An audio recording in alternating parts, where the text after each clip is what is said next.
This video shows how to use the Check It feature in Read and Write for Google Chrome.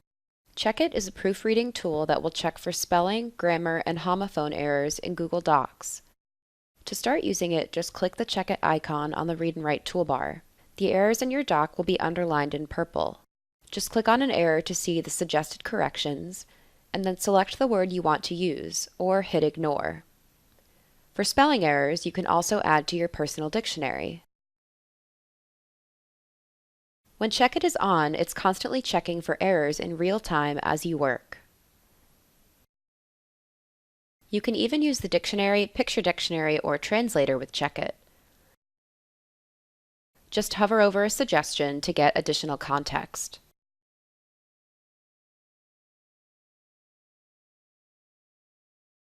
In the Options menu, you can manage your personal dictionary.